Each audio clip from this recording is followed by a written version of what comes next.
Welcome to this episode of Chats with Choccy. Today we're with the great man Aaron at Lulu's Permaculture Farm. Cheers, mate. Welcome, Aaron. Thank you very much for having me. Thank you. Absolute pleasure. Yeah, thank you for coming on.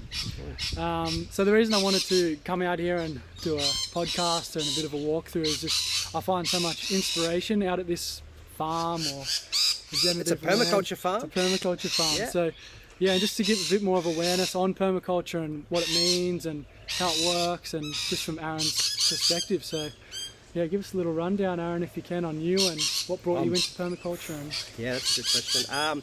So what got me into permaculture was, out of all places, I happened to be in the Amazon jungle, and I saw a lot of deforestation and what have you. They'll slash and burning areas, but then I also saw there was this people that were in the forest and regenerating the forest with this very strange pattern of growing trees and vegetables and what have you.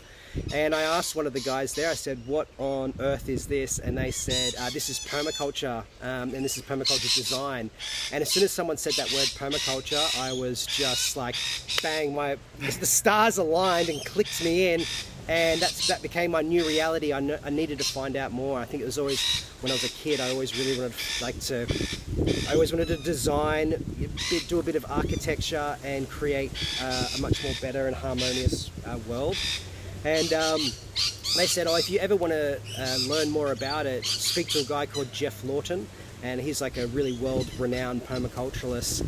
And I was working as a mental health nurse at the time, and so I was back in Australia, and we had a lot of rural and remote patients from rural and remote areas who were coming into our mental health facility as an overflow, and they're having a lot of mental health issues, particularly suicidal ideation, and that was all due to droughts, being under the thumb from big agriculture, big banks, in debt, cattle dying off, crops dying off, chemicals and what have you, and that actually brought them to the brink of suicide, and hence why they're in our mental health facility. And I remember just not knowing how medication is going to help this situation. But I remember watching Geoff Lawton's documentary called Greening the Desert, and he basically went to one of the most inhospitable and environmentally hostile places on the earth, the Jordanian desert, which the site that he chose to do this permaculture demonstration was 300 to 400 meters below sea level, next to the Dead Sea. So it's basically the saltiest place on earth, the lowest place on earth, and only has about 50 mil or so of rainfall a year. And as one of the founders of permaculture, Bill Mollison, he described the Jordanian desert as something similar to the moon. And so I watched this documentary, and I ended up bringing the documentary onto the mental health ward and showed these patients this documentary. And I had never seen the spark of hope come back in somebody's eyes from watching something that I had when I showed them this permaculture documentary, Greening the Desert. And I knew from that moment on that permaculture was it has the potential to do absolutely fascinating and amazing things. And I guess the twist of the story is that Geoff Lawton put on his Facebook group, if you want to do a permaculture design course, tell me which one of my documentaries you like the best and why. And I said, hey, I'm a mental health nurse, and I just showed my documentary to some of my patients. It changed their life. I would love to do this permaculture design course so I can spread this awareness to other people as well. And he ended up giving me a scholarship to the permaculture course, and I was just like, oh my God, like I said, stars aligning. And then I ended up doing my internship with Geoff at the Greening the Desert site in Jordan. So I spent I think it was a month to 6 weeks in the Jordanian desert, learning how to grow food in the most inhospitable spot in the world. And you can do it. And I thought, if you can grow food there, you can grow food anywhere.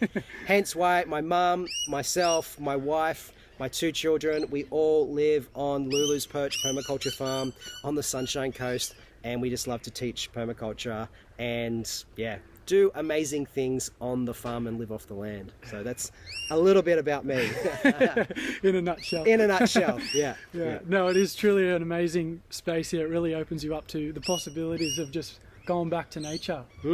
Yeah, I feel like, yeah, what resonated with me there with the mental health and like, you know, medication can only go so far, and I hear it a lot where the further we go away from nature, the further we go towards illness and disease, and that sort of stuff is more common. So, and I find that most medications are synthesized from the natural world anyway. So we're going from the natural world and synthesizing further and further away from the original source. We might as well just go back to nature in the beginning. Yeah, it feels much more at ease too when you're in it, right? Yeah. Big time, yeah. Yeah. So I've watched that documentary on the Jordan Desert and your stuff on YouTube, which is super cool. But do you want to just for the listeners go through how it works to de-desertify the desert or regreen the desert. Regreen the desert, yeah. Well, I guess you first have to understand a few things about permaculture first. So permaculture means permanent culture. It is a design system that is predominantly used for gardening, but can be applied to absolutely any facet of your life. And I'll explain that maybe somewhere down the track.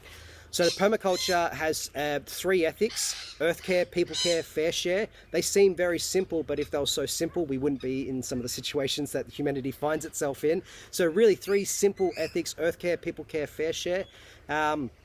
And then there's 12 principles that revolve around those. And I won't go into all of them. You can look them up, the 12 permaculture principles. But by following those 3 ethics and those 12 principles and applying it to anywhere in your life, you can refine it and you can make it more abundant.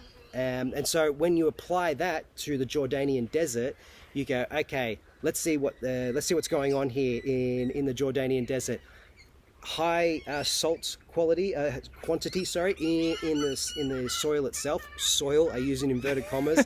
There is no microbial life in there. It's basically sand. It's like trying to grow in a sieve.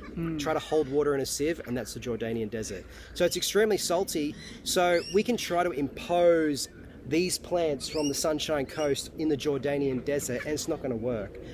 What we have to do is find the trees that are growing there now and use those to leverage and get the biodiversity to grow the plants that we want to grow.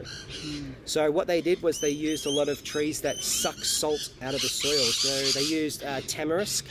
So tamarisk loves to eat salt, breakfast, lunch and dinner. It just pulls salt out and it stores it up in its biomass, and then they chop and drop the biomass and it makes the salt inert in the biomass in the chop and drop, and it just keeps going around until you basically desalinate the soil. And so a lot of agriculturists thought that they must have just washed all the salt out of the system with copious amounts of water. And that wasn't the case at all. They just used plant life to pull the salt out. Because just on that, like they were trying to water, but it was seeping through and just spreading out. It was useless to them. Exactly. So you could put as much water on that site as you would like, and it would just sieve out. So they started growing all the trees that pulled the salt out, and then start to terraform the landscape to hold water as opposed to getting rid of water.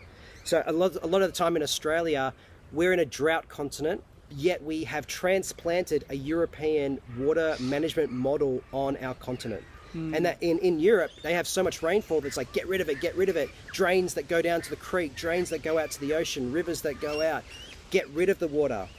As opposed to doing that, you just put everything on contour. So all your veggie beds, all your swales, all your structures on contour. So as water comes down the landscape, it holds. And then when it overflows, it holds in the next one. And that overflows, holds in the next one. So it's almost like getting a corrugated potato chip type of wave pattern down the landscape, so water and minerals and nutrients and biomass are held in the landscape. Once you terraform it in that way, shape and form, then when it does rain and you do get those 50 millimeters of rainfall, every single drop is held on the site. And now you've got the biomass from the chop and drop of all those trees to create more of a sponge in the soil. And so once you have the water, you have the biomass, then you can start introducing the next species of trees that come after tamarisk. So if we think about nature is always in a sequence to get back to an old growth forest. And so the more we damage it, the more we have to go back in time, back in the sequence to the trees that were there before the guardian native trees that did the hard work to create the environment for the old growth forest.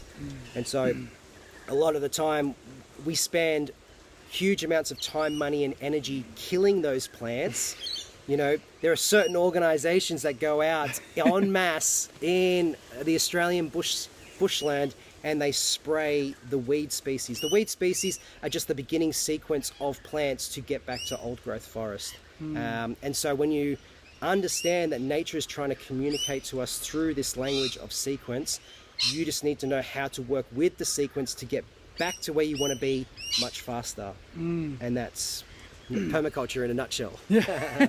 And that's where Jordan Desert is now, just maintaining and regrowing. Oh, it's location. Yeah, the location itself, they've done a fantastic job, because not only is the site fully abundant with a great deal of different plant species and food species and crops, but they've now expanded the site, and there are neighbors, like a woman named Abla who lives across the road. Her garden is completely self-sustainable and abundant. The other neighbors, they left, so the project has spread out slowly but surely, and they've had royalty, they've had politicians going to the site to see basically Jordan in its heyday of when there was just olive trees and pomegranates and all sorts. And so people are really drawn to the culture of the trees that are growing there. And, a lot of people laughed at them that they wouldn't be able to grow food there. And they are, and they're doing it in a fantastic way. I definitely recommend people having a look at that on Instagram, Facebook, YouTube, whatever. Yeah, we'll put the link on the show notes. Yeah, so then we look at the Australian desert, and there's been logging and what have you. The same principles that use in Jordan, that we use on this site, can be applied to the Australian landscape, and we can regenerate the native rainforest much quicker than if we're going around spraying stuff. Yeah. What I'm hearing mostly there is with the soil, right? Once we take away the nutrients from the soil, then the soil becomes dormant and dead, and then we can no longer grow vegetables on there, or we could, but it's not high quality. Yeah, so unless we're giving this is the reciprocity, so the earth care and fair shares of the ethics, earth care, people care, fair share. So earth care and fair share, they overlap, and there's this reciprocity between humans and nature, that what we take, we give back as well. So we give back in food scraps, we give back in manure, create these compost piles, which I'll show you guys in a second. Create these compost piles to generate soil to give back, because unless we're giving something back, we are only ever taking away, and that makes us miners and not gardeners. If you're just pulling vegetables out, never putting compost back, you are mining minerals through carrots and cabbages and never putting back. So it makes you a miner, not a gardener. So gardener is the reciprocity of understanding that nature is giving and we give back. And what ends up happening is the more you give back, the more the exponential growth that occurs in what you receive. And nature is the most giving being on this on this earth, because one pomegranate, you cut that open, there's another like 60 pomegranates that can be grown just from that one plant. You open up any type of fruit, and there's more seeds than there are fruit. Usually, more seeds than there are fruit in that fruit that you can then go and plant. You open up a watermelon, unless you're getting seedless watermelons, but you open up a nice organic watermelon from the market, and there's 400 seeds that you can then make more watermelon plants. So it's this exponential growth. If we just learn to get into her sequence and learn to get in that the mind state of abundance and not greed and scarcity, once you put that into a system, the whole thing just flourishes. And me and Aaron went for a little walkthrough before, and his garden's obviously on the contour, and you've taken a bit of time off the garden this year. However, the garden is still thriving due to, like I was saying before, he's put it on contour and he's catching water. Just go into depth of why that's working so well without you even doing anything there. Well, the thing about permaculture is it's permaculture design. So I like to say I design to recline. I also design not just to recline, but I design in the event that I get injured, sick, or what have you, or my circumstances, change. Growing a family, the circumstances and dynamic change there. But by growing, or by creating and building a system that is on contour, it is level all the way. Each tier is level with itself all the way down. That captures water, that captures nutrients. So anything that flows down this hill, when I'm not looking, I can be asleep at home. It rained last night. Every single drop was captured. There were no taps to be turned or water tanks to be opened. This system is designed to capture every glance of energy that lands on it, whether it be the aspect of the sun, the shape of the landscape, the direction of the wind, or the flow of the water. All four elements are captured by this design. So we put everything on contour. That makes every pathway nice and level. You know when you go for a walk or you go for a ride on the bike, the moment you have to go uphill, it becomes a strain. Now you imagine you've got a wheelbarrow full of, pumpkins, and you need to get it from point A to point B. If I go down the hill, those pumpkins will pull me down the hill. If I try to push those pumpkins up the hill, I'm going to roll my ankle, or I'm going to gas myself out and use a lot of energy to try and get those pumpkins up the hill. But if all my pathways are just nice and level on contour, that means I can go from point A to point B with barely any resistance whatsoever. And it just makes sure that at least 95% of all movement through my garden, all my logistic movement on my garden, is on level ground. And the only time that I need to go up a hill or down a hill is just to go from pathway to pathway. So I'll be like, need to go up, whoop, up we go, and I'm back on level ground. And you imagine, I've seen people with gardens that go up and down hills and all sorts of crazy stuff. And I think, it's fantastic, but you've just created a water slide.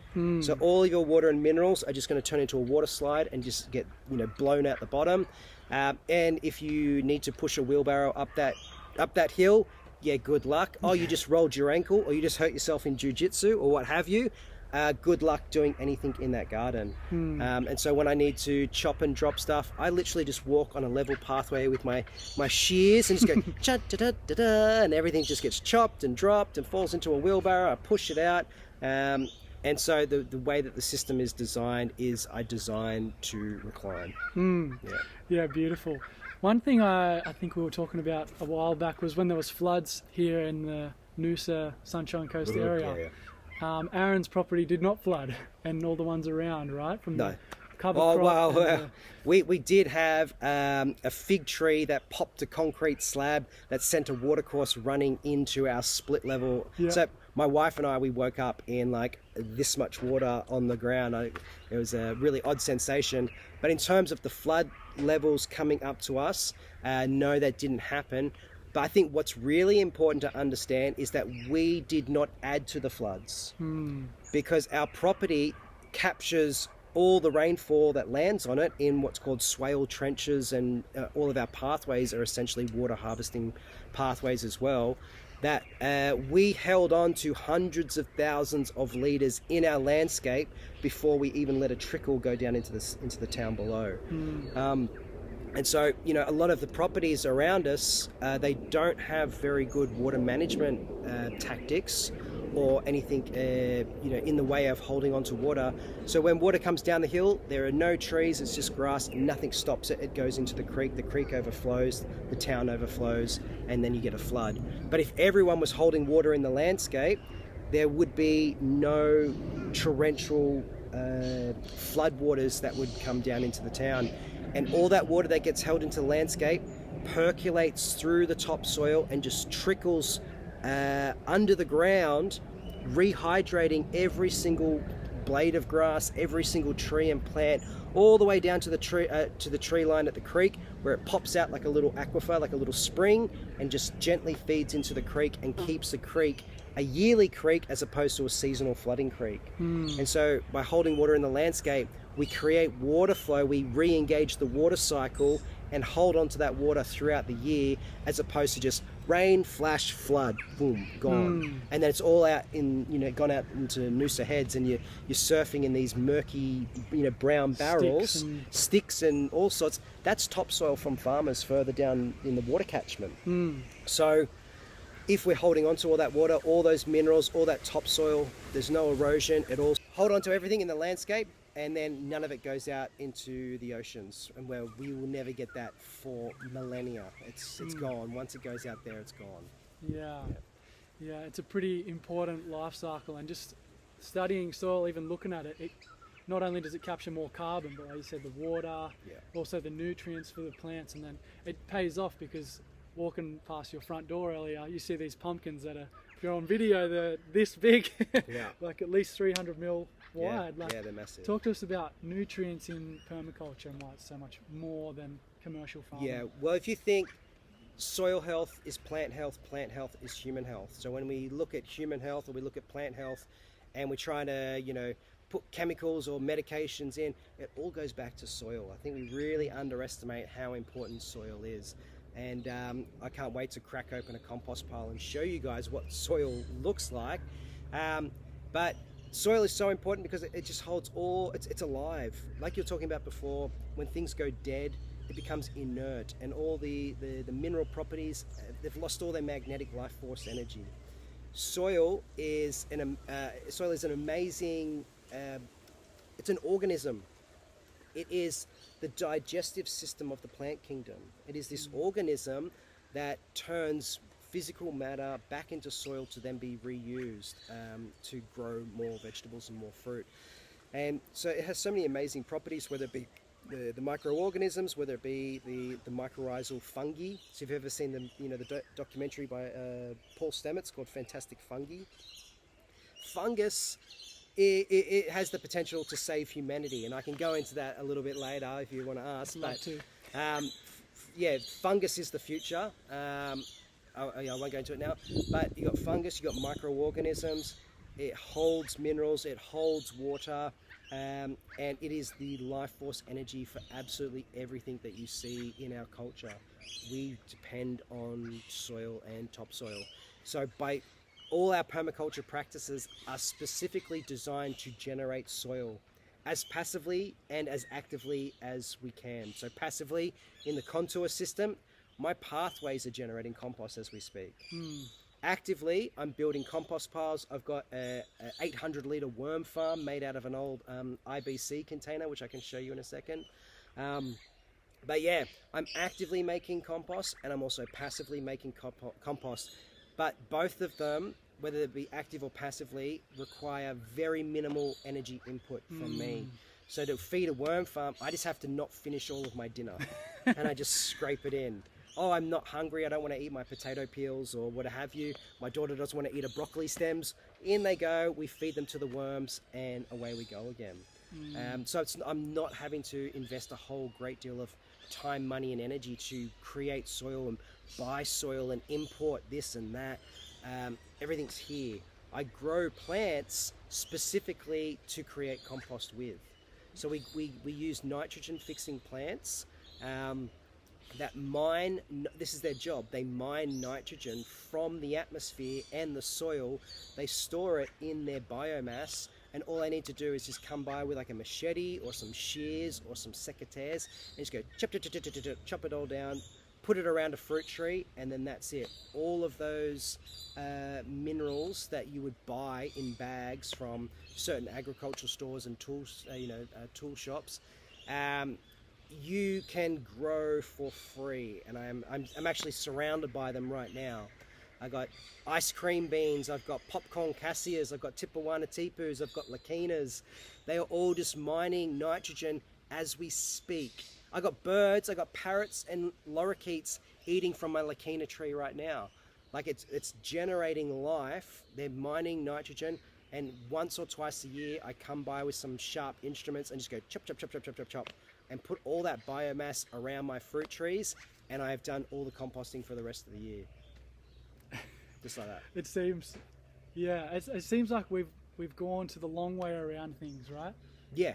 Well, this is that separation from nature. Like as Bill Mollison, one of the founders of permaculture, the other guy was David Holmgren. As Bill Mollison said, all problems that humanity are facing can be solved in the garden.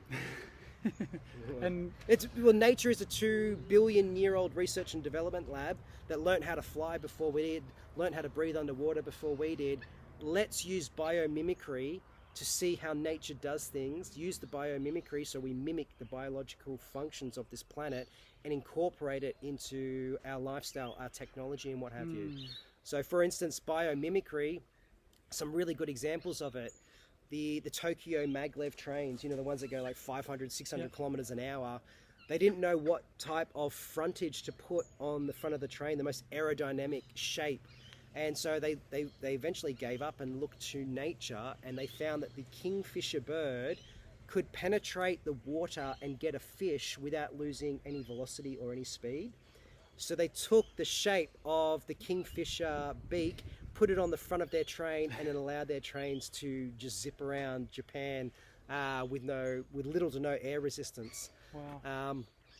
I think I can do one more. Yes. One more would be, there's the Galapagos shark, who never seems to have barnacles and moss attached to it. And so scientists were working out, how is this possible? All the other sharks have got some sort of moss or, you know, something attached to it. And so they took a skin sample of the shark, and on a nano level, it had a tessellation of shapes and patterns that interlocked on a nano scale that didn't allow life forms to stick to it. Wow. Now you think, okay, we've just had, you know, a pretty big medical epidemic just occur. How can we use that in hospitals? And what they found was that they could nano print that same tessellation of pattern on door handles and surfaces to prevent germs from spreading. So imagine you did that in a hospital, or you use that on medical instruments. Wow. You can't have, the instruments physically can't have microbes and viruses and pathogens stick to it, because the tessellation pattern won't allow it to. So nature has solved all the problems.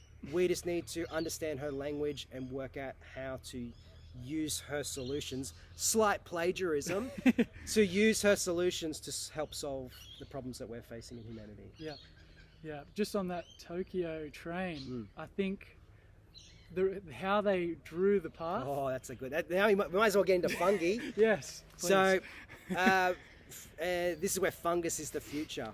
So can you imagine?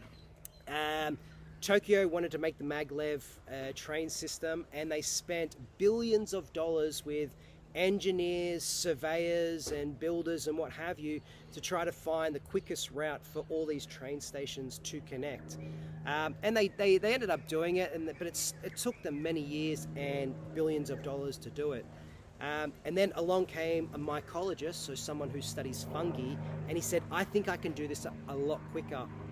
So he got a to scale topographical 3D map of Tokyo, and at each of the train stations he puts a sugared oat, and in the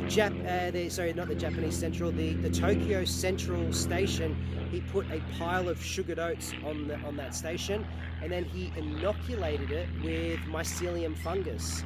It's a Fusarium mold. It's like this yellow one. And he inoculated it with Fusarium mold.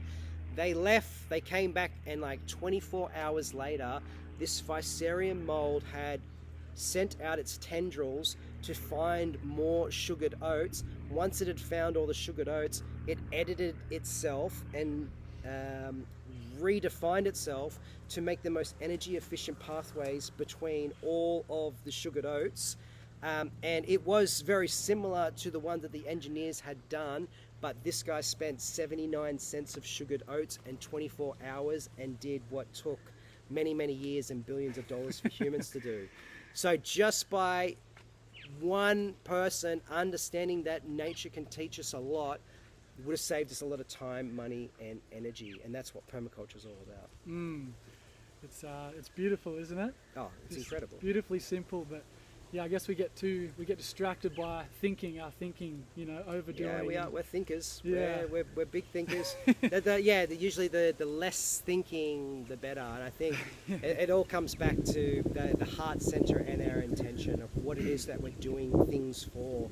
Yeah. And I usually find if our intention is for money and, you know, to try to collect fame and wealth and what have you, then usually the outcome becomes quite skewed. But it's usually the people with the best intentions that go out there and don't think a lot, but just, you know, walk with the heart and navigate this strange reality that we call life.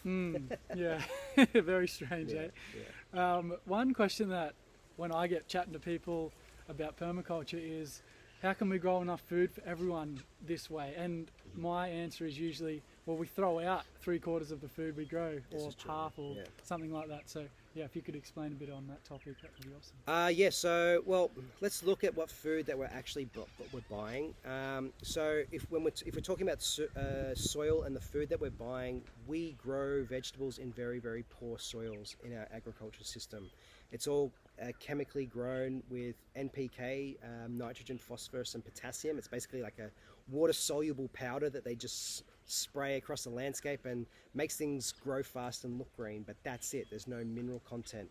You can do a Brix index on a refractometer and squeeze that vegetable juice onto a refractometer, and it'll tell you the mineral density, the mineral value of that plant.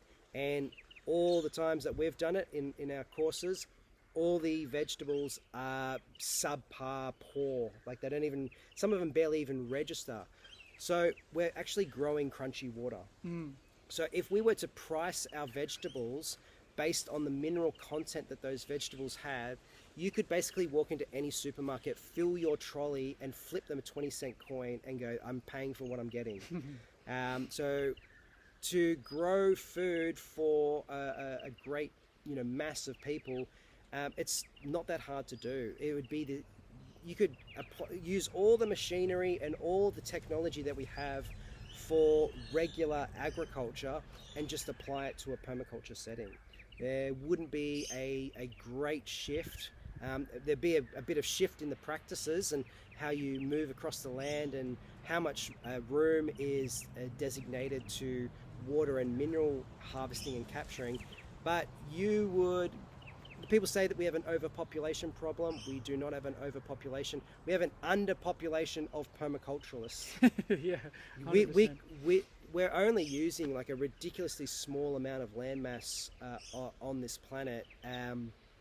If everything was set up as a regenerative agriculture, permaculture, or biodynamic type of system, we would have more food in abundance than we knew what to do with. It's a scalable model where I can apply the permaculture ethics and principles to 1 square meter or 10,000 square meters or 1,000,000 square meters. The principles and ethics are all the same. So this farm that we have here is a demonstration site of, if you're looking at this through a computer program and you wanted to take our template, you could just grab one of the corners of our property and just scale it out up to Queensland, scale it out over to Perth, scale it out up to Darwin and down to Tasmania, and the same principles, the same pattern, the same potato chip will just be everywhere.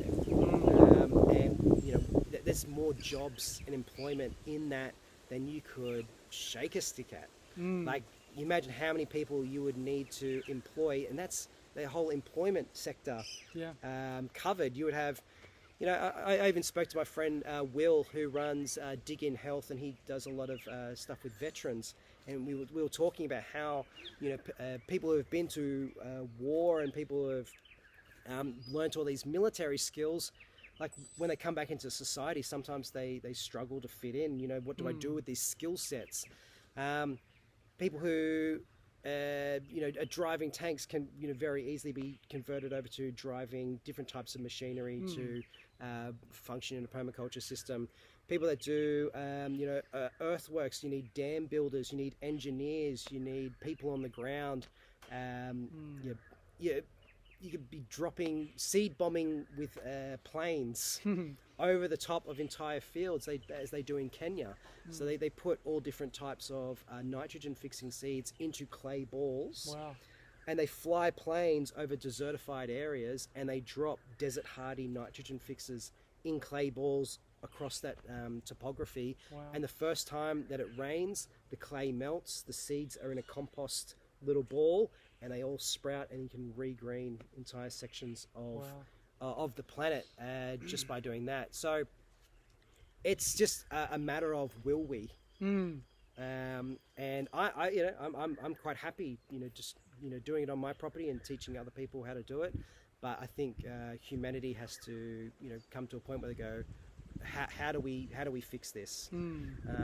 And permaculture is definitely not the only, but is definitely one of the solutions to put humanity back on the right track.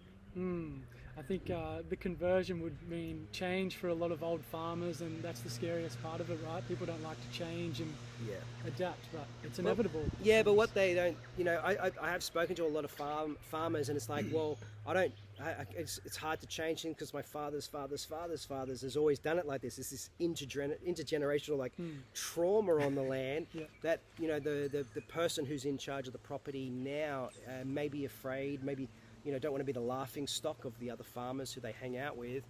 But then you look at people like Peter Andrews, who did natural sequence farming. I think it was down in Melbourne, in Victoria. He went against the grain and he got laughed at, and now people are starting to come around and go, holy crap, he's actually onto something. We do need to hold water on a drought continent, We can't just have V drains that just send all of our water out to the ocean, then complain when it doesn't rain that things are too dry. And so he sets up a whole contour system, sets up leaky weirs and sort of leaky dams all the way through watercourses to slow that water down and spread it out.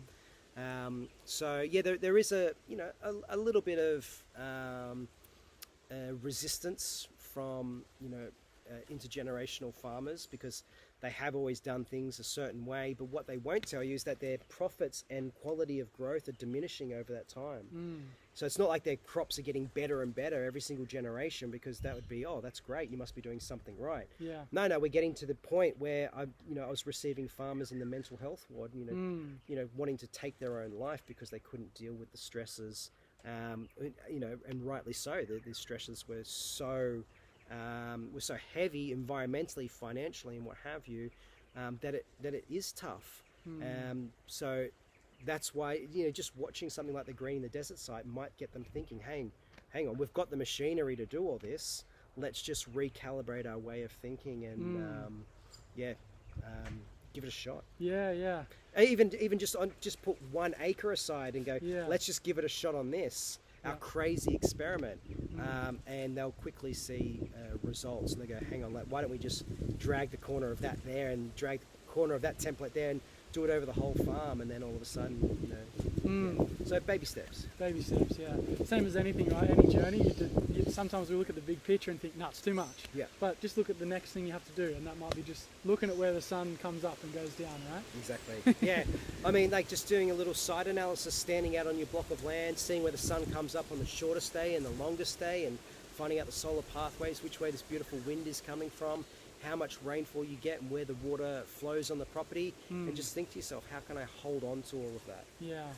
It was contradicting for me, being a plumber, when I first heard about permaculture.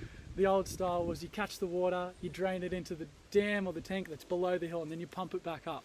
And then when Maddie, my partner, was like, you put the dam at the top of the hill and let it run down, I was like, how are you meant to put the water in the dam? But after thinking, I was like, wow, well, that's saving water and energy and time as well. So a permaculture principle is capture and store energy. And if you capture and store energy and place it high in the landscape, you can gravity feed that energy down.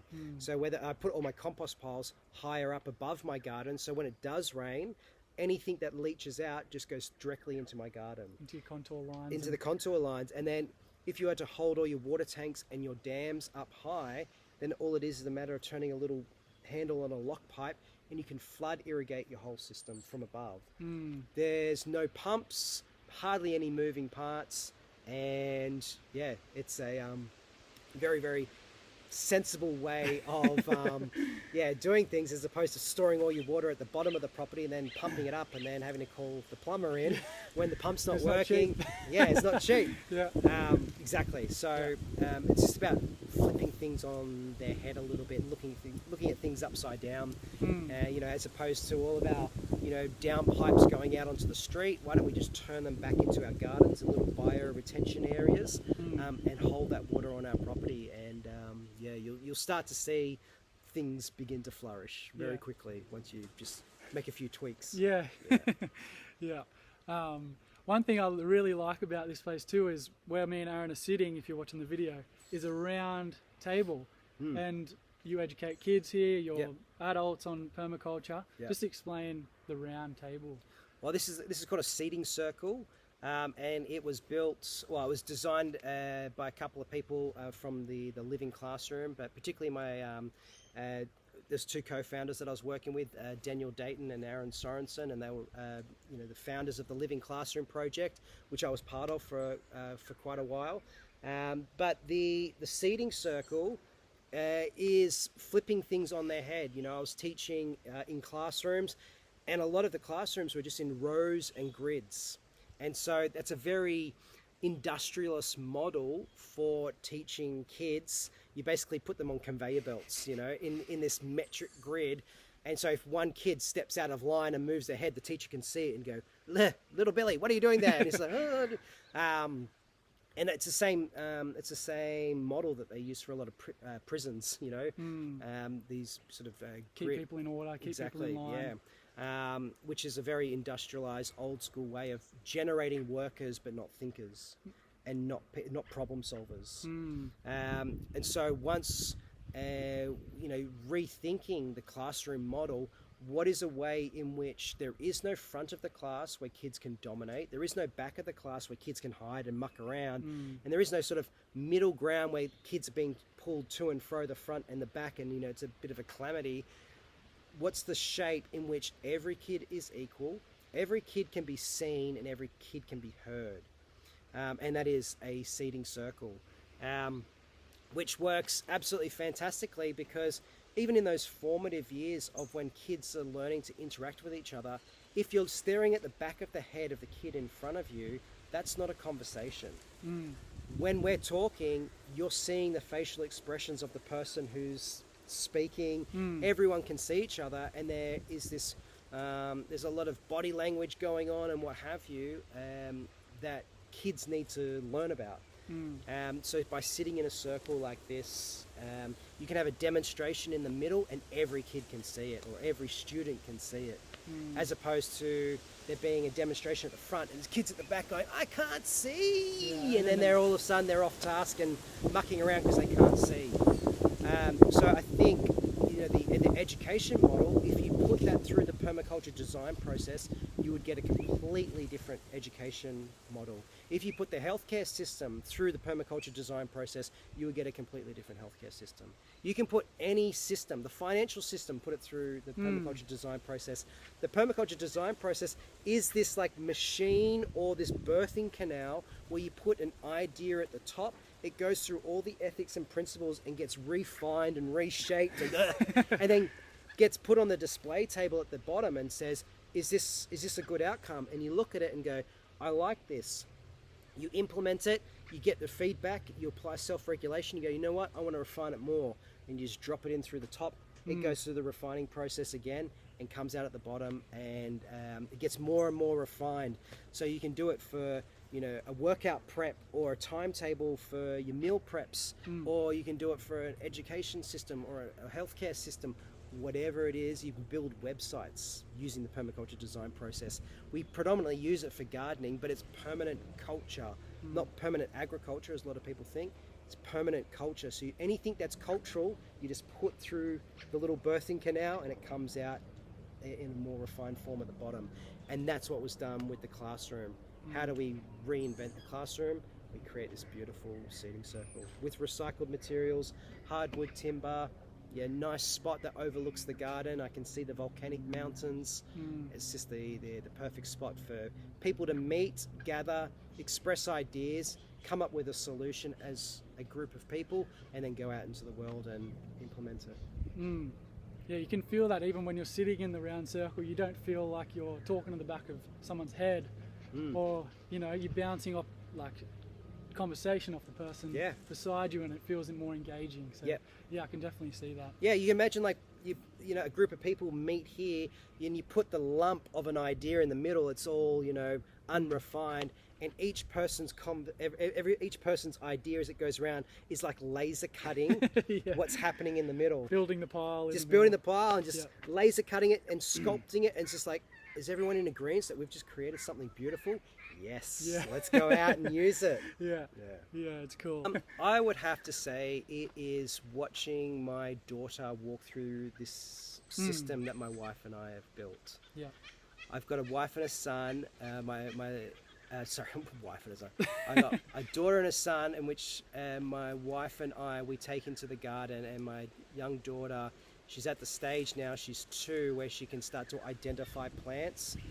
And just to see the curiosity and wonder in her eyes as she walks around and picks little cherry tomatoes, she feels at home. She feels like she's in a playground, like she's in it all the time. Safe space. Yeah, she'll pick up little dandelions, and she calls them happy birthdays because you blow them like candles, and she goes, "It's a happy birthday," and blows these little dandelion bits into the, the sun will be setting, and she's just there blowing dandelions, and I just sit back and go, this is the most magical thing. This is the peak of the abundance. I you could green deserts for days and what have you, but this little system that I have, a little playground that I have with my family, is by far the most delicious fruit of the entire system. Yeah. Yeah. Beautifully said, mate. And you can see it in the kids when they are out here. They're just you can see they're at peace. Whereas if they're in a classroom, they're more disruptive. There's more in there's more in the air. They're more energetically stimulated. So then, therefore, they're more prone to, playing up. And what I find is, sometimes when I do consultancies, people always say, "Oh, we want to keep this gardens. We want to keep the lawn space so the kids can kick a ball." And that does, it's a valid point. But every time that we've had kids in this garden, they are so far away from that lawn. They are in exploring all the different pathways, climbing up all the trees. They want surface area, and they want pathways, and they want exploration and curiosity. So yeah, by honing in on that natural curiosity and that natural motivation and excitement, that's what our education system should be motivated by. Yeah. And once you tap into that side of a child's learning, you have a completely different pathway for the education model. And that's, a lot of people are doing that. There's Village Reconnect, there's wildlings and different types of wildling schools and forest plays, Montessori schools, Montessori's, and Steiners. There are people that understand this, and it's incredibly beautiful. And we've still got living classrooms down in New South Wales, so it's there. Yeah. We just need to be behind it. All together, which is more awareness and more knowledge around it will help. I guess just the more we share this sort of stuff and put people in the right direction will help. Exactly. Massively. Yeah, 100%. Yeah. Is there anything that people can do? Maybe people are in the suburbs, in apartment. What can they do to start living more permaculture way of life? Well, I definitely recommend everyone should do a permaculture course, because you don't need huge gardens to do permaculture. You don't even need a garden, because the permaculture design process can be applied to any single facet of your life, whether you're a graphic designer or an accountant or what have you. The principles and ethics can be applied to that. So I definitely recommend everyone do a course, particularly with us, because we have such a good time. But one thing that I can definitely recommend to people is get in touch with your local community garden, because if you don't have a garden, they do, and they are an absolute wealth of knowledge, the people that are at community gardens. But at home, start super small. Get a little worm farm going. Get your kids into the habit of thinking about what can and cannot go into a worm farm. And then generate a little bit of soil, and then take that soil to the community garden almost as a little donation and go, hey, we don't have a garden, but we've got all this amazing worm castings. Can we put it in this garden and be a part of it that way? Or you can start getting out there with the family and reading the landscape and seeing where the sun and the wind and the water and the land is all shaped and which way it's all flowing, to give you an idea of where things could potentially go. But I definitely recommend everyone should at least have an attempt at just building soil. And that could be with a little bokashi or a worm farm, or if you've got the time and energy, then a nice big 2 meter wide compost pile or a small compost pile. But build some soil and smell it. Yeah, it definitely There's smells something about the smell of compost, not like semi-decomposed compost, but completed compost. It just smells like the forest floor. And sometimes we just need to reconnect with that smell, and it'll send you like an astral traveling comet to the reconnection of what it is that you actually want to do in this world, and how you want to be in touch with nature. So just make compost just to smell it. Seems so simple, but yes, it's avoid the distraction, just get into nature and take your shoes off and get your hands in the dirt. Exactly, yeah. Well, thanks, Aaron. We're going to finish up on the audio part here, but if you want to tune into more, we're going to go for a walkthrough through Aaron's garden or land. Yeah. And thanks for tuning in, guys. Thanks, Aaron, for sharing Thanks your so much wisdom. for being here. It's been an absolute pleasure. Yeah, it's awesome. And thanks for the rolls before. Yes, we did some jiu-jitsu rolls. Yeah. And he got me good at the end. So good. I just finished it, but you smashed me the rest of the time. It's good fun. Thank you, brother. Thanks, No guys. worries.